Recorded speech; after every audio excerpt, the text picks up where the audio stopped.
ಕಾರ್ಯಕ್ರಮದಲ್ಲಿ ವಿಶೇಷವಾಗಿರುವಂಥದ್ದು JSB ರಾಮಪ್ಪನವರು ಮತ್ತು ಅವರ ಪುತ್ರರ ಒಂದು ಸ್ಮರಣೆಗೋಸ್ಕರ ಈ ಒಂದು ಕಾರ್ಯಕ್ರಮವನ್ನು ಇಲ್ಲಿ ನಡೆಸಿಕೊಡ್ತಾ ಇದ್ದಾರೆ. ಇದರಲ್ಲಿ ನಿತ್ಯ ಜೀವನದಲ್ಲಿ ಅಧ್ಯಾತ್ಮವನ್ನು ಅನುಷ್ಠಾನ ಮಾಡುವುದು ಹೇಗೆ ಅನ್ನುವಂಥದ್ದು ಒಂದು ವಿಚಾರ ಇತ್ತು. ಈ ವಿಚಾರ ಈಗ ಮೊದಲು ನಮಗೆ ಅಧ್ಯಾತ್ಮ ಅಂತಾಗಲಿ ಅಥವಾ ಥಿಯಾಸಫಿಯ ಸದಸ್ಯರಾಗಿದ್ದೀವಿ ಅಂತ ಅಂದರೆ ವಿಷಯಗಳನ್ನು ಕೇಳಿ ತಿಳ್ಕೊಳ್ತಾ ಹೋಗೋದು ಪ್ರಾರಂಭದ ಒಂದು ಹಂತ. ಲಿಸನಿಂಗ್, ಕೇಳಿದ್ದು ಅಂದರೆ ಶ್ರವಣ ಅಂತಾರೆ. ಅದನ್ನು ಶ್ರವಣ ಕೇಳಿಸ್ಕೊಳ್ಳೋದು, ಅದರ ನಂತರ ಮನನ ಆಗಬೇಕಾಗತ್ತೆ. ಮನನ ಅಂದರೆ ಮನಸ್ಸಿಗೆ ಅದು ಸ್ವೀಕಾರವಾಗಬೇಕಾಗತ್ತೆ. ಮನನವಾದ ನಂತರ ಶ್ರವಣ, ಮನನ, ಅದಾದಮೇಲೆ ನಿಧಿಧ್ಯಾಸನ ಅಂತ ಅಂತಾರೆ. ಅಂದರೆ ಅನುಷ್ಠಾನಕ್ಕೆ ಬರಬೇಕು. ಅಂದರೆ ನಮ್ಮ ಕ್ರಿಯೆಯಲ್ಲಿ ಅದು ವ್ಯಕ್ತವಾಗಬೇಕು. ಕ್ರಿಯೆಗಳು ಅಂತಂದರೆ ಈಗಾಗಲೇ ಸೋದರ ಬಿಲ್ಲಪ್ಪನವರು ಹೇಳುವಾಗ ಹೇಳಿದರು, ತ್ರಿಕರಣಗಳಿಗೆ ಸಂಬಂಧಪಟ್ಟಂತೆ.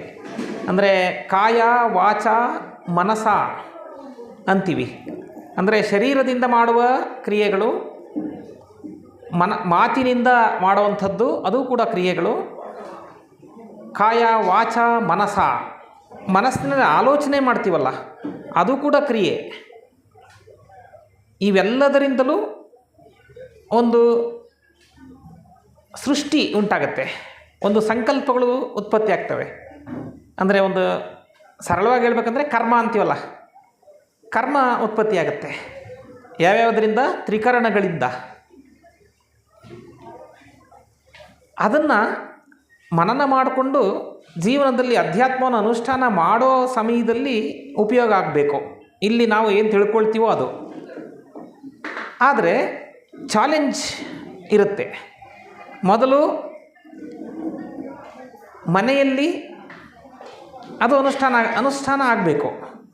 ಮನೆಯಲ್ಲಿ ಅಂತಂದರೆ ನಾವು ತಂದೆ ಆಗಿರಬಹುದು, ಅಥವಾ ತಂದೆ ತಾಯಿಗಳಿಗೆ ನಾವು ಮಗ ಆಗಿರಬಹುದು, ಅಕ್ಕ ತಂಗಿಯರಿಗೆ ಸಹೋದರನಾಗಿರಬಹುದು.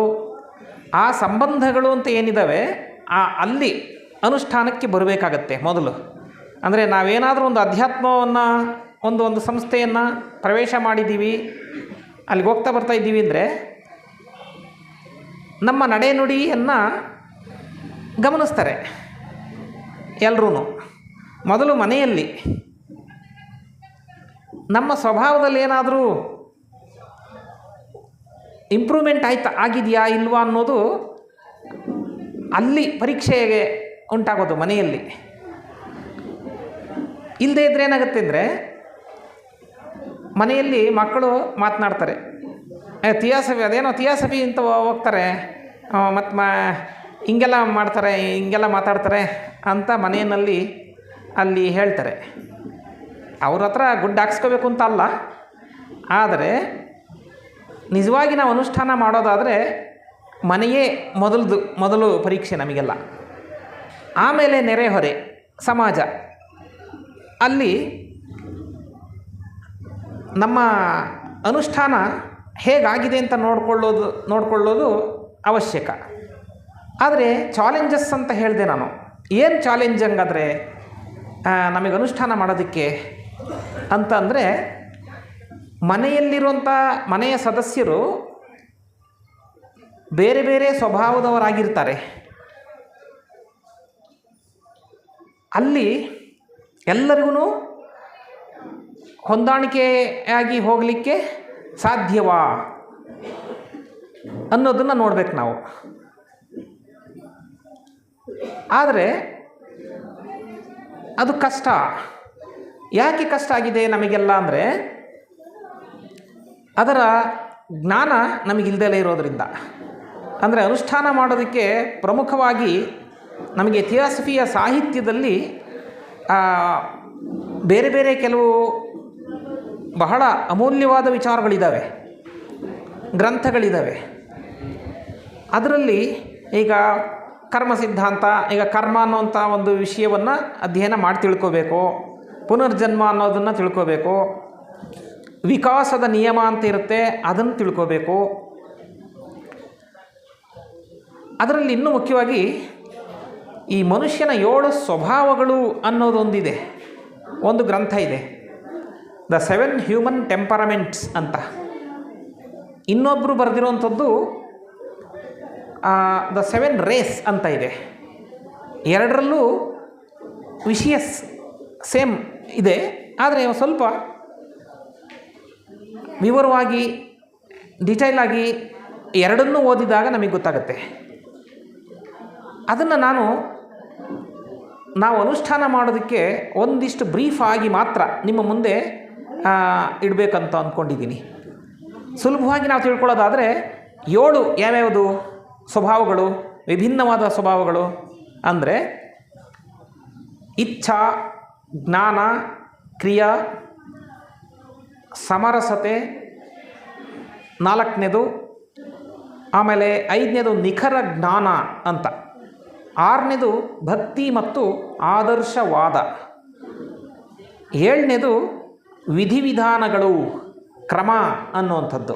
ವಿಧಿವಿಧಾನಗಳು ಅಂದರೆ ಪೂಜಾ ಸಂಸ್ಕಾರ ಕಾರ್ಯಗಳು ಇವೆಲ್ಲ ಬರುತ್ತೆ ಆ 7ನೇದರಲ್ಲಿ.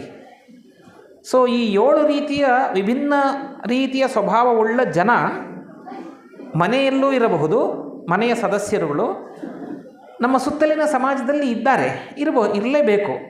ಏಕೆಂದರೆ ನಾವೆಲ್ಲರೂ ಪ್ರತಿಯೊಬ್ಬರೂ ಈ 7ರಲ್ಲಿ ಯಾವುದಾದ್ರೂ ಒಂದು ಸ್ವಭಾವಕ್ಕೆ ಸೇರಿದವರಾಗಿದ್ದೀವಿ. ಇದು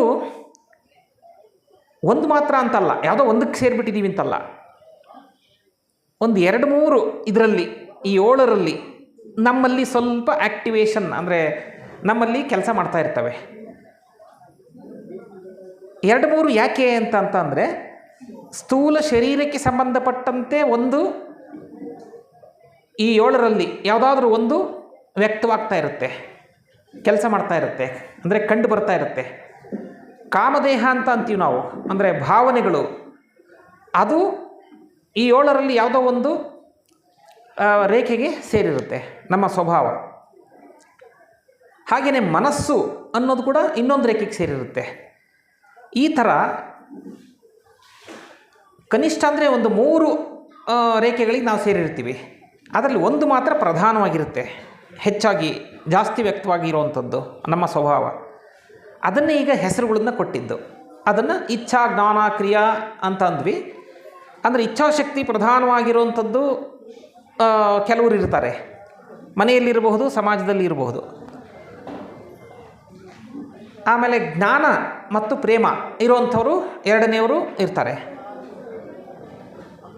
ಕ್ರಿಯಾ ಅಂತಂದರೆ ಮನಸ್ಸು ಅಂತ ಅರ್ಥ, ಮನಃಶಕ್ತಿ ಅನ್ನುವಂಥದ್ದು. ಆಮೇಲೆ ಇನ್ನೊಂದು ಈ 3 ಮೊದಲು ಏನು ಹೇಳಿದ್ವಿ, ಇಚ್ಛಾ, ಜ್ಞಾನ, ಕ್ರಿಯಾ ಅನ್ನುವಂಥದ್ದು, ಇದು ತ್ರಿಮೂರ್ತಿಗಳಿಗೆ ಸಂಬಂಧಪಡುತ್ತೆ. ಇಚ್ಛಾ ಅಂದರೆ ಈಶ್ವರ, ಜ್ಞಾನ ಅಂದರೆ ವಿಷ್ಣು, ಕ್ರಿಯಾ ಅಂದರೆ ಬ್ರಹ್ಮ ಅಂತ. ಅಂದರೆ ಶಿವನ ಅಂಶ, ಈಶ್ವರನ ಅಂಶ ಪ್ರಧಾನವಾಗಿರುವಂಥ ವ್ಯಕ್ತಿ ಇಚ್ಛಾ ಪ್ರಧಾನ ವ್ಯಕ್ತಿಯಾಗಿರ್ತಾನೆ. ಅವನ ಲಕ್ಷಣಗಳಿರ್ತವೆ, ಶಿವನಲ್ಲಿರೋ ಲಕ್ಷಣಗಳಿರ್ತವೆ ಅಂತ. ಅದಕ್ಕೆ ಪುರಾಣದಲ್ಲಿ ನೋಡೋದಾದರೆ ಭೀಷ್ಮ ಮಹಾಭಾರತದಲ್ಲಿ ಇಚ್ಛಾಶಕ್ತಿ ಇದ್ದಂಥವರು. ಆದರೆ ಇಚ್ಛಾಶಕ್ತಿ ಇರೋಂಥವರು ಅವರ ಉಳಿದ ಮುಖ್ಯವಾದ ಸ್ವಭಾವಗಳು ಏನು ಅಂತ ಒಂದು ನೋಡೋಣ. ಅದು ಏನು ಅಂತಂದರೆ ನಾಯಕತ್ವದ ಗುಣ ಇರುತ್ತೆ, ಅಂದರೆ ಲೀಡರ್ಶಿಪ್ಪು, ಧೈರ್ಯ ಇರುತ್ತೆ ಅವರಲ್ಲಿ, ದೃಢ ನಿರ್ಧಾರ ಇರುತ್ತೆ, ಸತ್ಯಕ್ಕಾಗಿ ಹೋರಾಡುವಂಥ ಮನೋಭಾವ ಇರುತ್ತೆ. ಈ ರೀತಿಯ ಒಬ್ಬ ವ್ಯಕ್ತಿ ನಮ್ಮ ಮನೆಯಲ್ಲಿ ಇರಬಹುದು, ಮನೆಯ ನಮ್ಮ ಮಗ ಇರಬಹುದು. ಆದರೆ ಅವನ ಬಗ್ಗೆ ನಾವೇನು ಹೇಳ್ತೀವಿ ಅಂದರೆ ಅವನು ಸರಿ ಇಲ್ಲ ಕಣ್ರಿ ಅಂತೀವಿ. ಯಾಕೆಂದರೆ ಅರ್ಥ ಮಾಡ್ಕೊಳ್ಳಲಿಲ್ಲ ಅಂದರೆ, ಯಾಕೆಂದರೆ ನಾವು ಹೇಳ್ದಂಗೆ ಕೇಳಲ್ಲ ಅವನು ಅಂತೀವಿ. ಸೊ ಅಂದರೆ ಎಲ್ಲಿ ಪ್ರಾಬ್ಲಮ್ ಆಗ್ತಿದೆ ಅನ್ನೋದಕ್ಕೆ ನಾನು ಹೇಳ್ತಿರೋದು. ಅನುಷ್ಠಾನ ಮಾಡುವಾಗ ಎಲ್ಲಿ ಎಡವ್ತಾ ಇದ್ದೀವಿ ಅಂದರೆ ಇವನ್ನ ಅರ್ಥ ಮಾಡ್ಕೊಳ್ದಲೇ ಇದ್ದಾಗ. ಬಟ್ ಆ 1ನೇ ವರ್ಗಕ್ಕೆ ಆ ಇಚ್ಛಾಶಕ್ತಿಗೆ ಸೇರಿದಂಥ ವ್ಯಕ್ತಿ ಸ್ವಲ್ಪ ದೌರ್ಬಲ್ಯಗಳು ಏನು ಕಂಡು ಬರ್ತವೆ ಅಂದರೆ ಅಹಂಕಾರ ಅನ್ನಂಗೆ ಕಾಣಿಸುತ್ತೆ. ಯಾಕೆಂದರೆ ಯಾರ ಮಾತು ಕೇಳದೇ ಇರೋವನ ಬಗ್ಗೆ ಏನಂತೀವಿ ನಾವು, ಅವನಿಗೆ ಭಾರಿ ಅಹಂಕಾರ ಕಂಡ್ರಿ, ಅವನು ನಾವು ಹೇಳ್ದಂಗೆ ಕೇಳಲ್ಲ ಅಂತೀವಿ. ಅವನಿಗೆ ನಾಯಕತ್ವದ ಗುಣ ತಾನಾಗಿ ಬಂದುಬಿಟ್ಟಿರುತ್ತೆ ಬಾರ್ನು, ಅದಕ್ಕೆ ನಾವು ಅವಕಾಶ ಕೊಡ್ತಾ ಇರಲ್ಲ. ಅವನೇನೋ ಮಾಡ್ತಾನೆ, ಮಾಡಲಿ ಅನ್ನೋದು ಚಾನ್ಸ್ ಕೊಡಲ್ಲ. ನಾವು ಹೇಳ್ದಂಗೆ ಮಾಡಲಿ ಅಂತೀವಿ. ಅವನಿಗೆ ಅಹಂಕಾರ ಅಂತ ಅಂತೀವಿ ನಾವು, ಅಧಿಕಾರ ಪ್ರಿಯತೆ ಅಂತೀವಿ. ಅವನಿಗೆ ಅಧಿಕಾರ, ಅವನು ಹೇಳ್ದಂಗೆ ಅವನು ಹೇಳಿದ್ದೆ ನಡಿಬೇಕು ಅಂತಂತೀವಿ ನಾವು. ಕಠೋರತೆ ಇರುತ್ತೆ ಅವರಲ್ಲಿ ಸ್ವಲ್ಪ, ಏಕೆಂದರೆ ಅದನ್ನು ಜಾರಿಗೆ ತರಬೇಕು ಅಂದರೆ ಆ ಸ್ವಭಾವವನ್ನು ಕಠೋರತೆ ಇರಲೇಬೇಕಾಗತ್ತೆ. ಈಗ ಮಹಾಭಾರತದಲ್ಲಿ ನೋಡಿದ್ರೆ ಭೀಷ್ಮ ಕಠೋರವಾದ ವ್ಯಕ್ತಿತ್ವ ಇದ್ದದ್ದು ನೋಡ್ತೀವಿ. ಇವರಿಗೆ ಕೊರತೆ ಏನಂದರೆ ಪ್ರೀತಿಯಿಂದ ಮಾತನಾಡೋದು ಗೊತ್ತಿರಲ್ಲ. ಈ ಸ್ವಭಾವ ಇರೋವಂಥ ವ್ಯಕ್ತಿಗೆ, ಇಚ್ಛಾಶಕ್ತಿ ಇರೋವಂಥವನಿಗೆ, ಅವನಿಗೆ ಪ್ರೀತಿ ಬೆಳೆಸ್ಕೊಳ್ಬೇಕಾಗಿರುತ್ತೆ. ಇನ್ನು ಎರಡನೇ ವ್ಯಕ್ತಿ ವಿಷ್ಣುವಿನ ಅಂಶ ಅಂದಾಗ ಶ್ರೀಕೃಷ್ಣ ಅದಕ್ಕೆ ಉದಾಹರಣೆ ಕೊಡಬೇಕಂದ್ರೆ.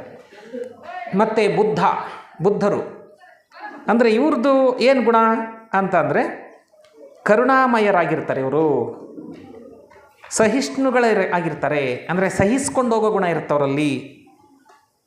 ಶಿಕ್ಷಕರಾಗಲಿಕ್ಕೆ ಯೋಗ್ಯರಾಗಿರ್ತಾರೆ, ಅಂದರೆ ಬೋಧನೆ ಕೊಡೋದಕ್ಕೆ. ಶ್ರೀಕೃಷ್ಣ ಬೋಧನೆ ಕೊಟ್ಟಿದ್ದಾನೆ, ಬುದ್ಧರು ಬೋಧನೆ ಕೊಟ್ಟಿದ್ದಾರೆ. ಸೊ ಎರಡನೇ ಇದಕ್ಕೆ ಸೇರ್ತಾರೆ. ಸೇವಾಭಾವ ಹೊಂದಿರ್ತಾರೆ. ಆದರೆ ಇವರಲ್ಲಿ ವೀಕ್ನೆಸ್ ಏನು ಅಂದರೆ ಅತಿಯಾದ ಭಾವನಾತ್ಮಕತೆ ಇರುತ್ತಂತೆ, ಎಮೋಷನಲ್, ಸೆಂಟಿಮೆಂಟಲ್ ಆಗಿರ್ತಾರೆ. ನಿರ್ಧಾರ ಕೈಗೊಳ್ಳೋದ್ರಲ್ಲಿ ವಿಳಂಬ. ಏಕೆಂದರೆ ಮೊದಲನೇವ್ರ ಥರ ನಿರ್ಧಾರನ ಕಠೋರವಾಗಿ ಕೈಗೊಳ್ಳೋಕ್ಕಾಗಲ್ಲ, ಇಚ್ಛಾಶಕ್ತಿ ಇರೋರ ಥರ. ಯಾರು? ಈ ಎರಡನೇವರು. ಮಾಡ್ತೀನಿ ಅಂತ ಮಾಡೋದಿಲ್ಲ. ಪ್ರಾಕ್ಟಿಕಲ್ಲಾಗಿ ಕೆಲಸ ಯಾವುದನ್ನು ಸ್ಟಾರ್ಟ್ ಮಾಡಲ್ಲ. ಇದು ಮಾಡಲೋ ಅದು ಮಾಡಲೋ ಅಂಥೇಳಿ ಚಾಯ್ಸ್ ಇದರಲ್ಲಿ ಬಿದ್ದಿರ್ತಾರೆ. ಹೀಗೆ ಇನ್ನು 3ನೇದನ್ನು ನಾವು ನೋಡೋಣ. ಕ್ರಿಯಾಶೀಲ ಬುದ್ಧಿ ಶಕ್ತಿ ಇರುತ್ತೆ 3ನೇವರಿಗೆ. ಇಚ್ಛಾ ಜ್ಞಾನ ಕ್ರಿಯಾ ಅಂತ ಹೇಳಿದ್ವಲ್ಲ. ಈ ವ್ಯಕ್ತಿಗಳು ಉತ್ತಮ ಸಂಘಟಕರಾಗಿರ್ತಾರೆ. ಸಂಘಟನೆ, ಆರ್ಗನೈಸ್ ಮಾಡುವಂಥದ್ದು. ಈಗ ಈ ಒಂದು ಕಾರ್ಯಕ್ರಮ, ಇಲ್ಲಿರೋ ಮನೆಯ ಸದಸ್ಯರಲ್ಲಿ ಯಾರೋ ಒಬ್ಬರು ಈ ಕೆಪಾಸಿಟಿ ಇರೋರು ಇದ್ದಾರೆ, ಅಣ್ಣ ತಮ್ಮಂದಿರು ಇವರು ಯಾರಿದ್ದಾರೆ ಅವರಲ್ಲಿ ಈ ಆರ್ಗನೈಸ್ ಮಾಡಿದ್ದಾರೆ, ಚೆನ್ನಾಗಿ ಇಂಪ್ರೂವ್ ಮಾಡ್ತಾ ಇದ್ದಾರೆ ಪ್ರತಿ ವರ್ಷ. ಇದು ನೋಡ್ತಾ ಇದ್ದೀವಿ ನಾವು. ಸೊ ಆಡಳಿತಗಾರರಾಗಿರ್ತಾರೆ ಇವರು. ವ್ಯಾಪಾರ ಬುದ್ಧಿ ಇರುತ್ತೆ ಇವರು. ವ್ಯಾಪಾರ ಮಾಡೋಕ್ಕೆ ಹೋಗ್ಬಿಡ್ತಾರೆ ಅಂತಲ್ಲ, ಅಂದರೆ ಏನು ಪ್ರಾಫಿಟ್ಟು ಲಾಸು ಅದ್ರ ಬಗ್ಗೆ ನಾಲೆಡ್ಜ್ ಇರುತ್ತೆ. ಏನು ಮಾಡಿದ್ರೆ ಬೆನಿಫಿಟ್ಟು ಇಂಥದ್ದೆಲ್ಲ ನಾಲೆಡ್ಜ್ ಇರುತ್ತೆ ಇವರಿಗೆ. ಯೋಜಕರಾಗಿರ್ತಾರೆ, ಅಂದರೆ ಪ್ಲ್ಯಾನ್ ಮಾಡೋ ಕೆಪಾಸಿಟಿ ಇವರಿಗೆ ಇರುತ್ತೆ ಎರಡನೇವರಿಗೆ. ಆದರೆ ಇವರಲ್ಲಿ ದೌರ್ಬಲ್ಯ ಏನು, ವೀಕ್ನೆಸ್ ಅಂದರೆ ಅತಿಯಾದ ಲೆಕ್ಕಾಚಾರ ಇರುತ್ತಂತೆ. ಎಲ್ಲದರಲ್ಲೂ ಪ್ರತಿಯೊಂದರಲ್ಲೂ ಲೆಕ್ಕಾಚಾರ ಮಾಡುವಂಥದ್ದು, ಸ್ವಾರ್ಥನೂ ಇರುತ್ತೆ. ಇದು ವೀಕ್ನೆಸ್ಸು. ಇನ್ನು 4ನೇ ವರ್ಗಕ್ಕೆ ಹೋದರೆ ಇನ್ನು 4, 5, 6, 7 ಏನಿದೆ ಅವೆಲ್ಲವೂ ಬ್ರಹ್ಮನ ಇದಕ್ಕೆ ಸೇರಿಬಿಡ್ತವೆ. ಬ್ರಹ್ಮನ ಅಂಶವೇ ಪ್ರಧಾನವಾಗಿರ್ತವೆ. 3ರಿಂದ ಕೂಡ 3, 4, 5, 6, 7 ಅಷ್ಟೂ. ಮೊದಲನವರು 2 ಮಾತ್ರ, ಯಾರೋ ಶಿವ ಮತ್ತು ವಿಷ್ಣು ಅಂತ ಹೇಳಿದ್ವಲ್ಲ, 1 ಮತ್ತು 2ನೇ ರೇಖೆಯವರು ಮಾತ್ರ ನೋಡಿ. ಅದಕ್ಕೆ ಅವರು ಭಾಳ ಕಡಿಮೆ ಜಗತ್ತಲ್ಲಿ. ಅಂದರೆ ವಿಲ್ ಪವರ್ ಇರುವಂಥ ವ್ಯಕ್ತಿ ಎಲ್ಲೋ ಅಪರೂಪಕ್ಕಿರ್ತಾನೆ ಒಬ್ಬ. ಒಂದು ಮನೇಲಿ ಒಬ್ಬ ಇದ್ದರೆ ಇರ್ಬೋದು, ಇಲ್ಲ ಎಷ್ಟೋ ಮನೆಗಳಲ್ಲಿ ಇರಲ್ಲ ಆ ರೀತಿಯ ಸ್ವಭಾವ ಇರೋನು. ನಮ್ಮ ಮನೇಲಿ ಒಬ್ಬ ಇದ್ದಾನೆ ಆ ಥರ. ಅದರಿಂದಾಗಿ ಅನುಭವಕ್ಕೆ ಬಂದುಬಿಟ್ಟಿದೆ. ಆಮೇಲೆ ಒಂದು ಊರಿಗೆ ಒಬ್ಬರೋ ಇಬ್ಬರೋ ಇರ್ತಾರೆ. ಆ ಊರು ಒಂದು ಸಣ್ಣ ಹಳ್ಳಿಯಾಗಿದ್ದರೆ ಆ ಊರಿನಲ್ಲಿ ಒಂದು ದೇವಸ್ಥಾನ ಕಟ್ಟಬೇಕು ಅಂತ ಅವ್ರಿಗೆ ಇಚ್ಛೆ ಬಂದುಬಿಟ್ರೆ, ಏನು ರಿಸೋರ್ಸಸ್ ಇಲ್ಲದೆ ಇದ್ರೂ, ದುಡ್ಡಿಲ್ಲ, ಫಂಡ್ ಕೊಡ್ತಾಯಿಲ್ಲ ಯಾರು ಅಂದರೂ ಏನೋ ಮಾಡಿ ಪ್ರಯತ್ನ ಮಾಡಿ ಒಂದು 10 ವರ್ಷದಷ್ಟೊತ್ತಿಗೆ ದೇವಸ್ಥಾನ ಕಟ್ಟಿಬಿಡ್ತಾರೆ. ಈಗ ಇಲ್ಲಿ ಥಿಯೋಸಾಫಿಕಲ್ ಸೊಸೈಟಿ ಮಾಡಿರೋದು ಒಂದು ರೀತಿಯಲ್ಲಿ ಅಂಥವ್ರೆ. ಅಂಥ ಇಚ್ಛಾಶಕ್ತಿ ಇರೋರು ಯಾರೋ ಒಬ್ಬರು ಇಲ್ಲಿ ಇದ್ದಾರೆ. ಅಂಥ ಒಂದು ಕೆಪಾಸಿಟಿ ಅವ್ರಿಗಿರುತ್ತೆ. ಆದರೆ 4ನೇಯವರನ್ನು ನಾವು ನೋಡಿದ್ರೆ ಇವರು ಸಂಘರ್ಷದ ಮೂಲಕ ಸಾಮರಸ್ಯ ಅಂತ ಬರುತ್ತೆ. ಅಂದರೆ ಸಮರಸತೆಯಿಂದ ಹೋಗುವಂಥ ಒಂದು ಗುಣ ಇವರಲ್ಲಿರುತ್ತೆ. ಹೊಂದಾಣಿಕೆಯಿಂದ ಎಲ್ಲರ ಜೊತೆ. ಯಾಕೆಂದರೆ 4ನೇದು ಎಲ್ಲಿ ಬರುತ್ತೆ? 1, 2, 3 ಆದಮೇಲೆ ಮಧ್ಯೆ ಬಂದಿದೆ 4. ಆ ಕಡೆ ಸೈಡಲ್ಲಿ 5, 6, 7 ಎಲ್ಲ ಕಡೆಗೂ ಹೊಂದ್ಕೋಬೇಕು ಇವರು. 1, 2, 3 ಜೊತೆಗೂ ಹೊಂದ್ಕೋಬೇಕು, 5, 6, 7 ಜೊತೆಗೂ ಹೊಂದ್ಕೋಬೇಕು. ಎಲ್ಲ ಸ್ವಭಾವದವರೊಂದಿಗೆ ಮಧ್ಯೆ ಇದ್ದಾರೆ ಇವರು. ಆಮೇಲೆ ಇನ್ನೊಂದು ಇವ್ರದ್ದು ವಿಶೇಷ ಏನಂದರೆ ಕಲಾತ್ಮಕ ಪ್ರತಿಭೆ ಇರುತ್ತೆ ಇವರಲ್ಲಿ. ಅಂದರೆ ಕಲಾವಿದರು ನಾಟಕ ಅಥವಾ ಸಿನಿಮಾದಲ್ಲಿ ಅಭಿನಯ ಮಾಡುವಂಥ ಒಂದು ಗುಣ ಇವರಲ್ಲಿರುತ್ತೆ. ಸೌಂದರ್ಯ ಪ್ರಜ್ಞೆ ಇರುತ್ತೆ, ಆಸ್ಥೆಟಿಕ್ ಸೆನ್ಸ್ ಅಂತ. ಸಂಗೀತದಲ್ಲಿ ಆಸಕ್ತಿ ಇರುತ್ತೆ. ಸಮನ್ವಯ ಶಕ್ತಿ, ಸಮನ್ವಯ ಅಂತ ಸಮರಸತೆ ಎಲ್ಲ ಬಂತಲ್ಲ, ಹಾರ್ಮೋನಿಯಸ್ ಆಗಿರುತ್ತೆ ಇವ್ರದ್ದು ರಿಲೇಷನ್ಶಿಪ್ಪು ಎಲ್ಲರ ಜೊತೆ, ಇವುಗಳನ್ನು ನೀಡುತ್ತೆ. ಆದರೆ ಇವರು ಹೆಚ್ಚಿನ ಆಂತರಿಕ ಸಂಘರ್ಷವನ್ನು ಅನುಭವಿಸ್ತಾರಂತೆ. ಅಂದರೆ ತಮ್ಮೊಳಗೆ ಅನುಭವಿಸ್ತಾರೆ. ಏನೋ ತೊಂದರೆ ಆದಾಗ, ಸಂಘರ್ಷ ಉಂಟಾದಾಗ, ಬೇರೆಯವರು ನೋವು ಕೊಟ್ಟಾಗ ನೋವನ್ನು ತಾವೇ ಒಳಗೆ ಅನುಭವಿಸ್ಕೊಳ್ತಾರೆ. ಸಂಘರ್ಷಕ್ಕೆ ಹೋಗೋದಿಲ್ಲ, ಜಗಳ ಮಾಡೋದಕ್ಕೆ ಹೋಗಲ್ಲ ಬೇರೆಯವ್ರ ಜೊತೆ. ಈ ಥರ ಗುಣ ಹಿಂಗಿರುತ್ತೆ. ನಮ್ಮಲ್ಲಿ ನಾವೇ ಅಂದ್ಕೋಬೇಕು, ನಮ್ಮ ಕುಟುಂಬದಲ್ಲಿ ಇಂಥ ಮಕ್ಕಳು ಯಾರಿದ್ದಾರೆ, ಮಗನೋ ಮಗಳೋ ಅನ್ನೋದನ್ನು. ಇನ್ನು 5ನೇದು ನೋಡೋಣ. 5ನೇದು ನಿಖರ ಜ್ಞಾನ ಮತ್ತು ವಿಜ್ಞಾನ ಅಂತಂದ್ವಿ. ಇದರಲ್ಲಿ ಸೈಂಟಿಸ್ಟ್ಗಳು ಬರ್ತಾರೆ, ವಿಜ್ಞಾನಿಗಳು. ಯಾಕೆಂದರೆ ನಿಖರ ಜ್ಞಾನ ಇರಲೇಬೇಕಾಗತ್ತೆ ವಿಜ್ಞಾನಿ ಅಂದಮೇಲೆ. ಯಾಕೆಂದರೆ ಸೂಕ್ಷ್ಮದರ್ಶಕದಲ್ಲೋ ದೂರದರ್ಶಕದಲ್ಲೋ ನೋಡ್ತಾ ಇರಬೇಕು. ಕೆಮಿಸ್ಟ್ರಿ ಆಗಿದ್ದರೆ ಅದರಲ್ಲಿ ಕರೆಕ್ಟಾಗಿ ಪರ್ಫೆಕ್ಟಾಗಿಯೇ ಲೆಕ್ಕಾಚಾರವಾಗಿ ಕೆಲಸ ಮಾಡಬೇಕು. ಆಮೇಲೆ ಲಾಯರ್ಸ್ ಮತ್ತು ನಮ್ಮ ಸಾಹೇಬರು, ಕೋರ್ಟ್ನಲ್ಲಿ ಇರೋರು, ಜಡ್ಜ್, ಇವರೆಲ್ಲ ಇಲ್ಲಿ ಬರ್ತಾರೆ. ಯಾಕೆಂದರೆ ನಿಖರತೆ ಅಲ್ಲಿ ಇರಲೇಬೇಕು. ಸುಮ್ಮನೆ ಏನೋ ಕಲ್ಪನೆ ಮಾಡಿಕೊಂಡು ಮಾತಾಡೋಂಗಿಲ್ಲ, ವಾದ ಮಾಡೋಂಗಿಲ್ಲ, ಆರ್ಗ್ಯುಮೆಂಟ್ರಿ ಇಂಥದ್ದೆಲ್ಲ ಮಾಡುವಾಗ. ಸೊ ಇವರು ಇಲ್ಲಿ ಬರ್ತಾರೆ 5ನೇದರಲ್ಲಿ. ಇವರಲ್ಲಿ ವೈಜ್ಞಾನಿಕ ಮನೋಭಾವ ಇರುತ್ತೆ, ವಿಶ್ಲೇಷಣಾತ್ಮಕ ಚಿಂತನೆ ಇರುತ್ತೆ, ಲಾಜಿಕಲ್ಲಾಗಿ ಮಾಡುವಂಥದ್ದು, ತಾರ್ಕಿಕವಾಗಿ. ಸತ್ಯ ಶೋಧಕರು ಇವರು. ಏನಾದರೂ ಈಗ ಒಂದು ಕೇಸ್ ಕಂಡುಹಿಡಿಬೇಕು ಅಂದರೆ ಅದೆಲ್ಲ ಮಾಡಲೇಬೇಕು. ಸೊ ಇವರಲ್ಲಿ ದೌರ್ಬಲ್ಯ ಏನು ಅಂದರೆ ಅತಿಯಾದ ಬೌದ್ಧಿಕತೆ ಅಂತ. ಈಗ ವಾದ ಮಾಡೋದರಲ್ಲಿ 2 ಕಡೆ ಲಾಯರ್ಗಳು ಇರ್ತಾರೆ. ನಿರಪರಾಧಿ ಅಂತ ಪ್ರೂವ್ ಮಾಡೋಕ್ಕೆ ಪ್ರಯತ್ನ ಪಡ್ತಿರ್ತಾರೆ ಒಂದು ಕಡೆಯವರು, ಕಕ್ಷಿದಾರನ ಕಡೆಯವರು ಮತ್ತು ಆಪೋಸಿಂಗ್ ಇರ್ತಾರಲ್ಲ, ಡಿಫೆಂಡೆಂಟು, ಹಿಂಗೆಲ್ಲ. ಅಲ್ಲಿ ಅವರೇ ಗೆದ್ದುಬಿಡ್ಬೋದು. ಅಂದರೆ ಕೊಲೆಗಾರ ಫ್ರೀಯಾಗಿ ಹೊರಕ್ಕೆ ಬಂದುಬಿಡ್ಬೋದು ಬಂದುಬಿಡ್ಬೋದು, ಬುದ್ಧಿ ಉಪಯೋಗಿಸಿ ವಾದ ಮಾಡಿದರೆ. ಸೊ ಇಲ್ಲಿ ಅತಿಯಾದ ಬೌದ್ಧಿಕತೆಗೆ ಅಲ್ಲಿ ವ್ಯಾಲ್ಯೂ ಇರುತ್ತೆ. ಆಮೇಲೆ ಹೃದಯ ಸ್ಪಂದನೆಯ ಕೊರತೆ ಇರುತ್ತೆ. ಅಂದರೆ ಭಾವನೆಗೆ ಅಲ್ಲೆಲ್ಲ ಅವಕಾಶ ಇಲ್ವಲ್ಲ, ಅಲ್ಲೇನಿದ್ರು ಸಾಕ್ಷಿಗೆ, ಪುರಾವೆಗೆ, ಇದಕ್ಕೆ ಮಾತ್ರ ಅಲ್ವಾ. ಸೊ ಹೀಗಾಗಿ ಇವರು ಬೆಳೆಸಬೇಕಾದ ಗುಣ ಏನಂದರೆ ಜ್ಞಾನಕ್ಕೆ ಕರುಣೆಯ ಸೇರ್ಪಡೆ ಆಗಬೇಕು. ಜ್ಞಾನ ಏನೋ ಇದೆ, ಆದರೆ ಕರುಣೆಯ ಸೇರ್ಪಡೆ. ಅದಕ್ಕೆ ಕರುಣೆ ಇಲ್ಲದ ಕಾನೂನು ಅಂತಾರಲ್ಲ, ಹಂಗೆ ಕಾನೂನಿ ಕರುಣೆ ಇಲ್ಲ ಅಂತ. ಸೊ ಇನ್ನು 6ನೇದು ನೋಡೋಣ. 6ನೇದರಲ್ಲಿ ಭಕ್ತಿ ಮತ್ತು ಆದರ್ಶವಾದ. ಇಲ್ಲಿ 6ನೇದರಲ್ಲಿ ಯೇಸು ಕ್ರಿಸ್ತರನ್ನು ಬರ್ತಾರೆ ಇದರೊಳಗಡೆ. ಭಕ್ತಿಗೆ ಸಂಬಂಧಪಟ್ಟ ಜನ, ಭಕ್ತಿ ಮಾರ್ಗದಲ್ಲಿರುವಂಥವ್ರು ಇಲ್ಲಿ ಬರ್ತಾರೆ. ಆದರೆ ಇವರಲ್ಲಿ ಸ್ವಲ್ಪ ವೀಕ್ ಪಾಯಿಂಟ್ ಏನು ಅಂದರೆ ಸ್ವಲ್ಪ ಕುಡುಕರಾಗೋ ಸಾಧ್ಯತೆ ಇರುತ್ತಂತೆ 6ನೇ ರೇನವರಿಗೆ. ಏಕೆಂದರೆ ಭಕ್ತಿ ಪ್ರೀತಿ ಅನ್ನೋದು ಕುಡಿಯೋದ್ರ ಕಡೆಗೆ ಎಳೆಯೋ ಸಾಧ್ಯತೆ ಇರುತ್ತಲ್ಲ. ಪ್ರೀತಿ ಈಗ ಲವ್ ಮಾಡಿದವರು ಕೆಲವರು ಏನೋ ಡಿಸಪಾಯಿಂಟ್ ಆಗಿ ಕುಡುಕರಾಗೋಗ್ಬಿಡ್ತಾರೆ, ದೇವದಾಸ್ ಆಗೋರು ಎಂತೆಲ್ಲ ಕೆಲವರು ನೋಡ್ತೀವಲ್ಲ, ಆ ಸಾಧ್ಯತೆ ಇರೋವಂಥವ್ರು ಇವರು. ಆಮೇಲೆ ಇನ್ನೊಂದೇನೆಂದರೆ ಈಗ ಕ್ರಿಶ್ಚಿಯನ್ ಇದರೊಳಗೆ ದ್ರಾಕ್ಷಾರಸ ಕುಡಿಯುವಂಥದ್ದು ಅದೆಲ್ಲ ಅಲ್ಲಿ ಪದ್ಧತಿನಲ್ಲೇ ಬಂದುಬಿಟ್ಟಿರುತ್ತೆ ಕುಡಿಯೋದು. ಸೊ ಇದು ಒಂದು ಕಾರಣ ಇರಬಹುದು. ಸೊ ಇವರು ನಿಷ್ಠಾವಂತರು, ಅಂದರೆ ಭಕ್ತಿ ಪ್ರೀತಿ ಅಥವಾ ಒಬ್ಬ ವ್ಯಕ್ತಿಯಲ್ಲಿ ನಿಷ್ಠೆ ಇರುವಂಥವ್ರು ಇರ್ತಾರೆ, ಲಾಯಲ್ಟಿ, ಆದರ್ಶ ಪ್ರಿಯರು, ಧಾರ್ಮಿಕ ಸಾಮಾಜಿಕ ಸೇವೆಯಲ್ಲಿ ತೊಡಗುವಂಥವ್ರು. ಇವರ ದೌರ್ಬಲ್ಯ ಏನಂದರೆ ಮತಾಂಧತೆ. ಅಂದರೆ ಒಂದು ರೀತಿ ನಮ್ಮ ಧರ್ಮನೇ ಶ್ರೇಷ್ಠ ಅನ್ನುವಂಥದ್ದು, ಮತ ಪ್ರಚಾರ ಮಾಡುವಂಥದ್ದು, ಮಿಷನರಿಗಳು ಇವರಲ್ಲಿ ನೋಡ್ತೀವಲ್ಲ, ಅಥವಾ ಈ ಕ್ರೌರ್ಯದಿಂದ ಕ್ರೂರತೆ ಉಪಯೋಗಿಸ್ಬಿಟ್ಟು ಅವ್ರ ಧರ್ಮನ ಪ್ರಚಾರ ಮಾಡೋ ಇದಕ್ಕೆ ಪ್ರಯತ್ನ ಮಾಡೋದು, ಇದೆಲ್ಲ ಅಸಹಿಷ್ಣುತೆ. ಬೇರೆ ಧರ್ಮಗಳನ್ನು ಅಂಡರ್ಸ್ಟ್ಯಾಂಡ್ ಮಾಡ್ಕೊಳ್ಳಲ್ಲ, ಅದ್ರ ಬಗ್ಗೆ ಸಹಿಷ್ಣುತೆ ಇರೋದಿಲ್ಲ. ಇದು ವೀಕ್ನೆಸ್ಸು. ಇನ್ನು ಕೊನೆಯದನ್ನು ನೋಡೋಣ. 7ನೆಯ ಕಿರಣ ವಿಧಿ ಮತ್ತು ವಿಧಿವಿಧಾನಗಳು, ಪೌರೋಹಿತ್ಯ ಮಾಡೋವಂಥವ್ರು, ಶಿಲ್ಪಿಗಳು ಇಲ್ಲಿ ಬರ್ತಾರೆ. ಪೌರೋಹಿತ್ಯ ಮಾಡೋರು ಯಾಕೆ ಬರ್ತಾರೆ ಅಂದರೆ, ಈಗ ಒಂದು ವ್ರತವನ್ನು ಮಾಡಬೇಕು ಮನೆಯಲ್ಲಿ ಅಂದರೆ ಏನೇನು ಬೇಕೋ ವ್ರತಕ್ಕೆ, ಏನೇನು ಜೋಡಿಸ್ಬೇಕು, ಯಾವ್ಯಾವ ಹೂಗಳನ್ನು ಇಡಬೇಕು, ಇದೆಲ್ಲ ಕ್ರಮಬದ್ಧವಾಗಿ ಇಡಬೇಕು ಪೌರೋಹಿತ್ಯ ಮಾಡೋವಂಥವ್ರು. ಒಂದು ಮದುವೆ ಆಗಲಿ ಯಾವುದೇ ಆಗಿರಲಿ, ಈಗ 16 ಷೋಡಶ ಸಂಸ್ಕಾರಗಳು ಇದ್ದಾವೆ ನಮ್ಮ ಸನಾತನ ಧರ್ಮದಲ್ಲಿ, ಅವುಗಳನ್ನೆಲ್ಲ ಕ್ರಮಬದ್ಧವಾಗೇ ಮಾಡಬೇಕು, ಯಾವಾಗ ಏನು ಮಾಡಬೇಕು ಅದನ್ನು. ಸೊ ಇದು ವಿಧಿವಿಧಾನವನ್ನು ಪ್ರಮುಖವಾಗಿ ನಡೆಸುವಂಥವರು ಶಿಲ್ಪಿಗಳು ಈ ಒಂದು ಇದರಲ್ಲಿ ಬರ್ತಾರೆ. ಇವರ ಸ್ವಭಾವವನ್ನು ನೋಡೋಣ. ಇವರು ಶಿಸ್ತಿನವರು, ಡಿಸಿಪ್ಲಿನ್ ಇರುತ್ತೆ ಇವರಲ್ಲಿ, ಕ್ರಮಬದ್ಧತೆ ಇರುತ್ತೆ, ಸಂಘಟನಾ ಕೌಶಲ್ಯನೂ ಇರುತ್ತೆ, ಆಧ್ಯಾತ್ಮಿಕತೆಯನ್ನು ಜೀವನದಲ್ಲಿ ಅಳವಡಿಸುವವರು.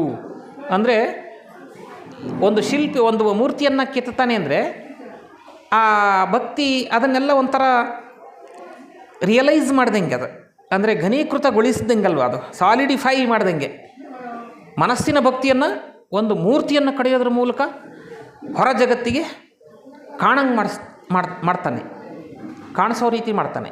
ಈಗ ನಮಗೆ ಭಕ್ತಿ ಇರೋರೆಲ್ಲ ಈಗ ಗಣೇಶನ ಇಡಬೇಕಪ್ಪ, ಗಣೇಶನ ಇಡಬೇಕು ಅಂದರೆ ಗಣೇಶನ ಮೂರ್ತಿ ತಯಾರು ಮಾಡಬೇಕಲ್ಲ ಒಬ್ಬ ಶಿಲ್ಪಿ. ಅಂದರೆ ಅವನು ಭಕ್ತಿಗೆ ರೂಪವನ್ನು ಕೊಟ್ಬಿಟ್ಟ ಶಿಲ್ಪಿ. ಸೊ ಈ ರೀತಿಯ ವರ್ಗ 7ನೇದು. ಇವರಲ್ಲಿ ಒಂದು ವೀಕ್ನೆಸ್ ಏನು ಅಂದರೆ, ಕನ್ಕ್ಲೂಷನ್ ಬಂದೇ ಬಿಡ್ತಲ್ಲ, 7ನೇದಾಯ್ತಲ್ಲ. ಸೊ ಇವರಲ್ಲಿ ವೀಕ್ನೆಸ್ಸು ಅತಿಯಾದ ಔಪಚಾರಿಕತೆ, ಅಂದರೆ ಫಾರ್ಮ್ಯಾಲಿಟಿ ಜಾಸ್ತಿ ಇವರಲ್ಲಿ, ಕಟ್ಟುನಿಟ್ಟಿನ ಸ್ವಭಾವ. ಈಗ ಅಮರಶಿಲ್ಪಿ ಜಕಣಾಚಾರ್ಯವನ್ನೆಲ್ಲ ನೋಡ್ತೀವಲ್ಲ, ಅದೆಲ್ಲ ಇದ್ರೇ ಆ ಕೆಲಸ ನಡೆಯೋದು. ಸೊ ಅದಕ್ಕೆ ಆತ್ಮಕ್ಕೆ ಒಂದು ಕಿರಣ ಪ್ರಧಾನವಾಗಿರುತ್ತೆ, ಮನಸ್ಸಿಗೆ ಒಂದು ಕಿರಣ ಇರುತ್ತೆ, ಭಾವ ಶರೀರ ಅದಕ್ಕೆ ಒಂದು ಕಿರಣ ಪ್ರಧಾನವಾಗಿರುತ್ತೆ, ಭೌತಿಕ ಶರೀರಕ್ಕೆ ಮತ್ತೊಂದಿರುತ್ತೆ. ಅದನ್ನು ಈಗಾಗಲೇ ಹೇಳಿದ್ದೆ. ಸೊ ಹೀಗಾಗಿ 3-4 ಶಾಖೆಗಳು ಅಥವಾ ರೇಖೆಗಳು ನಮ್ಮಲ್ಲಿ ಕೆಲಸ ಮಾಡ್ತಾ ಇದ್ದಾವೆ. ಇದು ಒಂದು ಮುಖ್ಯವಾದದ್ದು. ಇನ್ನೊಂದು 2 ವಿಷಯ ಏನು ಅಂತಂದರೆ, ತ್ರಿಮೂರ್ತಿಗಳ 3 ಜನರ ಅಂಶ ಮನುಷ್ಯನಲ್ಲಿದೆ. ತ್ರಿಮೂರ್ತಿಗಳು 3 ಜನ ಸೇರಿ ಮಾಡಿರೋದು ಸೃಷ್ಟಿ, 3 ಸೇರಿಕೊಂಡು ಮನುಷ್ಯ ಆಗಿರೋದು. ಅಂದರೆ ಅವರು ಒಬ್ಬೊಬ್ಬರು ಒಂದೊಂದು ಡಿಪಾರ್ಟ್ಮೆಂಟಲ್ಲಿದ್ದಾರೆ, ಅದನ್ನ ಹೆಂಗೋ ನಡೆಸೋದು ಈಸಿ ಅಂತ ಕಾಣುತ್ತೆ. ಬಟ್ 3 ಜನನೂ ಸೇರ್ಕೊಂಬಿಟ್ಟವ್ರು ನಮ್ಮಲ್ಲಿ. 3 ಜನ ಸೇರ್ಕೊಂಡು ಎಷ್ಟು ಕಷ್ಟ ಮನುಷ್ಯನಿಗೆ, ಅಂದರೆ ಪರಮಾತ್ಮನಿಗಿನ ಮನುಷ್ಯನಿಗೆ ಕಷ್ಟ ಜಾಸ್ತಿ ಇದೆ, ಇದನ್ನು ಅಂದ್ಕೋಬೋದು. ಇನ್ನು 2ನೇ ಪಾಯಿಂಟ್ ಏನಂದರೆ, 1, 2, 3 ಮೊದಲು ಹೇಳಿದ್ದು ಒಂದು ರೀತಿ ಇಂಟ್ರೋವರ್ಟ್, ಅಂದರೆ ಅಂತರ್ಮುಖಿಯಾಗಿರುವಂಥ ಸ್ವಭಾವ ಇರೋರು 1, 2, 3ರಲ್ಲಿರೋರು. 5, 6, 7ರಲ್ಲಿರೋರು ಬಹಿರ್ಮುಖಿಯಾದ ಸ್ವಭಾವ. ಯಾಕೆಂದರೆ ವಿಜ್ಞಾನಿಗಳು ಮತ್ತು ಅಡ್ವೊಕೇಟ್ಗಳು ಬರ್ತಾರೆ ಅಂದರೆ ಹೊರ ಜಗತ್ತಿನಲ್ಲಿರೋದನ್ನ ನೋಡಬೇಕು, ವಿಶ್ಲೇಷಣೆ ಮಾಡಬೇಕು, ಕಂಡುಹಿಡಿಬೇಕೆಲ್ಲ ಮಾಡಬೇಕಾಗತ್ತಲ್ಲ, ಹೊರಮುಖವಾಗಿರುವಂಥವ್ರು ಗುಣ. ಇನ್ನು 4ನೇವರು 2 ಇರುವಂಥವ್ರು, ಅಂತರ್ಮುಖದಿಂದ ಬಹಿರ್ಮುಖ. ಅಂದರೆ ಈ ಪರಿಶುದ್ಧಾತ್ಮ ಏನು ಒಳಗಡಿರುತ್ತೆ, ಶುದ್ಧನ ಆತ್ಮ ಏನಿರುತ್ತೆ ಅದನ್ನು ಹೊರ ಪ್ರಪಂಚಕ್ಕೆ ಕನೆಕ್ಟ್ ಮಾಡ್ತಾ ಇರ್ತಾರೆ, ಹೊರ ಒಂದು ಅನುಷ್ಠಾನದಲ್ಲಿ ಬರ್ತಾ ಇರುತ್ತೆ. ಇದು ತಿಳ್ಕೋಬೇಕಾಗಿರುವಂಥ ಪ್ರಮುಖವಾದ ವಿಷಯವನ್ನು ನಿಮ್ಮ ಮುಂದೆ ನಾನು ಪ್ರಸ್ತಾಪ ಮಾಡಿದ್ದೀನಿ. ಇದನ್ನು ಸರಿಯಾಗಿ ತಿಳಿದರೆ ಬಹಳಷ್ಟು ಉಪಯೋಗ ಆಗುತ್ತೆ. ನಮ್ಮ ಮನೆತನದಲ್ಲಿ, ಕುಟುಂಬದಲ್ಲಿ, ಸಮಾಜದಲ್ಲಿ ನಾವು ಯಾವ ರೀತಿ ನಾವು ಅನುಷ್ಠಾನದಲ್ಲಿ ತರಬೇಕು ಅನ್ನೋದಕ್ಕೆ ಸಹಾಯಕವಾಗುತ್ತೆ, ಪೂರಕವಾಗಿದೆ ಅಂತ ನಿಮ್ಮ ಮುಂದೆ ನಾನು ಈ ವಿಷಯಗಳನ್ನು ಮುಗಿಸ್ತೀನಿ.